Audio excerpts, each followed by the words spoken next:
Let's examine a situation where Gohan fought Dabura to death. And of course, this is a situation where the fight was never interrupted with Vegeta, where Dabura essentially paused the fight to go tell Babidi about his Vegeta discovery. And this is also a power scaling discussion on could Gohan realistically actually defeat Dabura in an actual fight to the death. So without wasting any more time, let's get straight into this video. So the first two big questions that Dragon Ball fans have always brought up when it comes to this debate or this what-if scenario is Gohan and Dabura's exact power scaling. And with Dabura, there are Dragon Ball fans who always say, well, is Dabura as strong as regular Perfect Cell or is he as strong as Super Perfect Cell? And then there's also Dragon Ball fans who are going to sit there and debate, was Gohan really a Super Saiyan 2 or not? And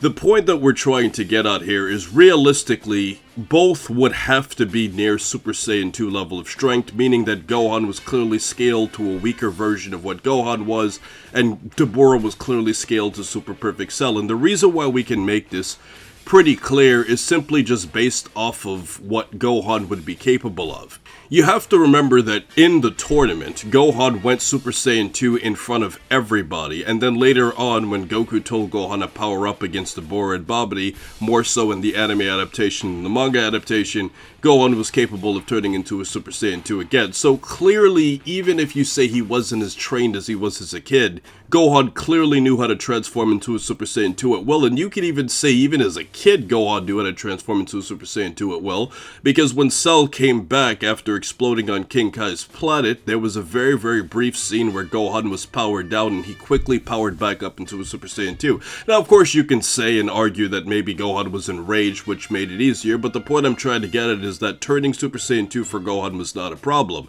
So, if Gohan was a Super Saiyan, we would scale this debate to a Super Saiyan 2 level anyways, simply because of the fact that it's just a much more logical debate. And now, as far as Dabura is concerned, when Goku makes the statement along the lines that we fought somebody years ago who was around as strong as Cell, Goku's clearly knowledgeable about how powerful Cell was because, I mean, he can sense him from the afterlife, and he had a pretty good idea of how strong Cell was because Cell came back to Earth to fight Gohan and everybody else again, and clearly Goku would have an idea of how strong Cell must have been, you know, to fight against Gohan, and he was confident that Gohan could fight against Cell even with the handicap. So as a result of all of this, we can clearly say that Gohan was a weaker Super Saiyan 2 than he was as a kid, and then we can also make the argument when it pertains to Dabura that he was clearly scaled to Super Perfect Cell. Now, in terms of the actual fight itself, Dabura's biggest threat to Gohan is actually his spit, as you can probably guess, because he can basically spit on Gohan and turn him into stone. And even if Gohan was stronger than him in, say, his Super Saiyan 2 state, if Dabura successfully spits on Gohan, then the fight's completely over because he could just kill him right then and there because Gohan can't regenerate the way that Piccolo can. So as a result of this, that would clearly be Dabura's biggest edge in the fight, but what we also have to remember is that Dabura also doesn't have a lot of the extreme advantages that Cell has. You see, when Cell is scaled relative to his opponent, he's an extremely dangerous opponent, because if the scale between Cell and Super Saiyan 2 Gohan is close, Cell has a lot of advantages that can offset the fight, which means Gohan has to be quite a bit stronger than Cell to have an advantage against Cell. But against a person like Dabura, you have to remember that Dabura can't regenerate, Dabura can't use instant transmission, and Dabura doesn't have the wide array of techniques that Cell has that he also shares with a lot of other Z fighters that makes him a significant threat.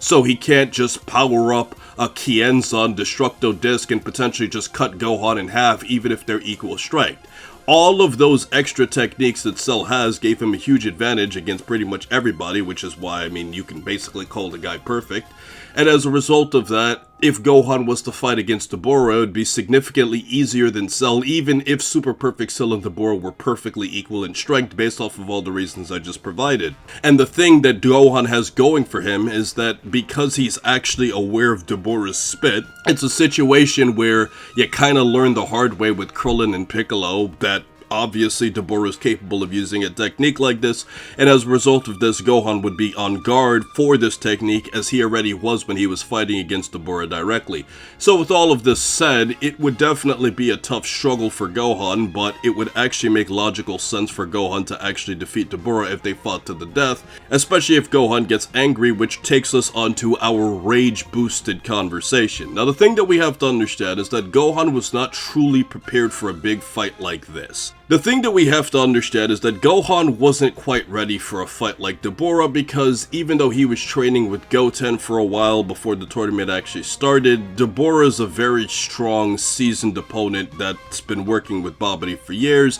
and Gohan was a little bit off in terms of his fighting senses and being prepared for a battle like this, because he hadn't really gotten into a big battle for years, considering that he just went through a 7-year period of complete peace. And obviously, you know, being the Great Saiyaman and fighting against random goons on planet Earth with guns isn't necessarily enough to prepare you for this. So the minor training with Goten wouldn't have been enough, and theoretically Dabura would have an edge on Gohan unless we factor in two major things. The first thing that we have to factor in is that if Goku or Vegeta just decided to shut their mouths and just jump in and help Gohan, then this is a complete wash of a fight, because considering how battle-hardened Goku and Vegeta have been over the last few years and how hardened they are in terms of training, they would be clearly a lot more prepared for a person like Dabura than Gohan, who had just been training for a little bit. This obviously leads us back to our rage-boosted theory, where even if Gohan and Dabura were around the same in strength, because this is a Gohan who still hadn't had his potential unlocked, this means there's still hidden reserves of potential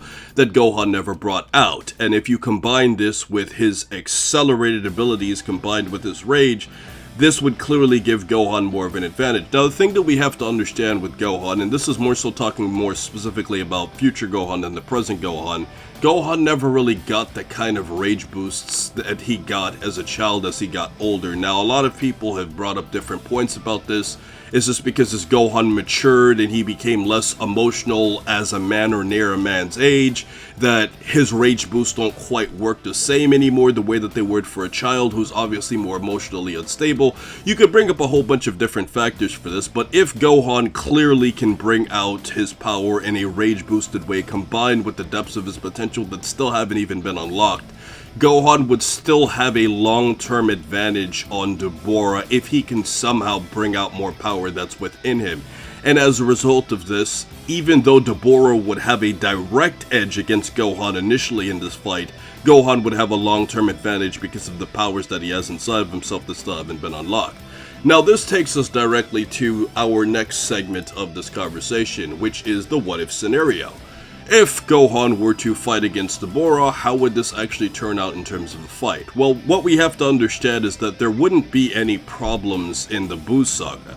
because what we have to understand is that if Gohan were to kill Dabura right then and there, well then Babidi would be toast because his top henchman would be dead and they would have never have discovered Vegeta. And that would also mean that Goku and Vegeta can eventually have a fight in a more peaceful way without Vegeta having to kill a whole bunch of innocent people at a tournament in order to force his way into fighting Goku. And as a result of this, the Buu saga would end positively, which would lead us directly to Dragon Ball Super. Because if Goku just goes back to the afterlife, then Beerus would never be interested in the Super Saiyan God because Goku would be dead, and they could never possibly bring out a Super Saiyan God anyways, because if they would be in the afterlife, then Goku could never come to Earth to do the Super Saiyan God ritual, which was the initial point in figuring it out. Now, of course, we can make up headcanon and say, well, they would use the Dragon Balls to wish Goku back to life for a day, and then in that one day, then they would all power up just to have the Super Saiyan God to fight against.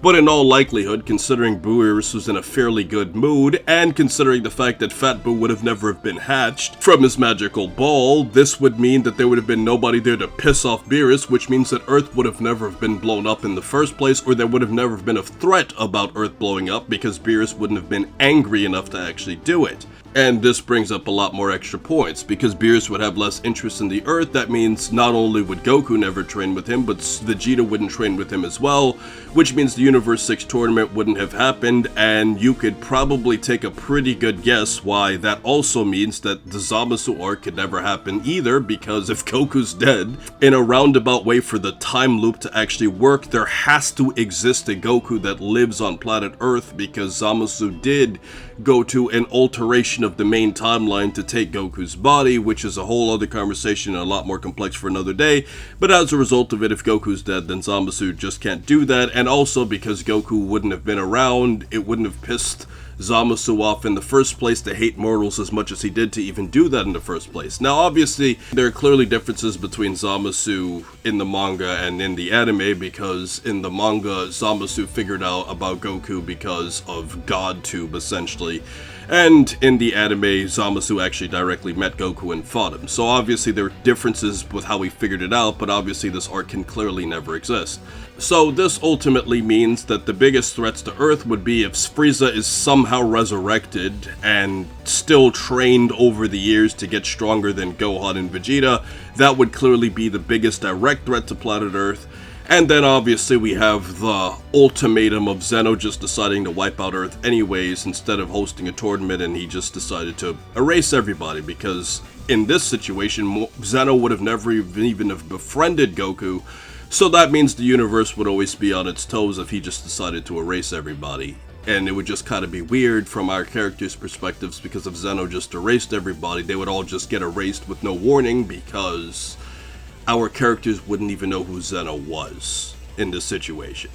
Now, there's a third threat that we should also bring up too, which is Moro. And he would also be a threat, because if the seal weakens to the point and he escapes prison, there wouldn't have been a Grand Supreme Kai in Buu's body to assist our heroes throughout this entire process, so if Moro were to break free, he would pretty much have absolutely no opposition, because Buu would have been in a magical ball the whole time and would have never have hatched in the first place. So ultimately we get a positive outcome if we exclude all of those ultimatum events. And looking at the poll results, the results are clearly a lot more lopsided than most people probably would have thought, but we are in agreement that long-term Gohan would have had an advantage against Dabura.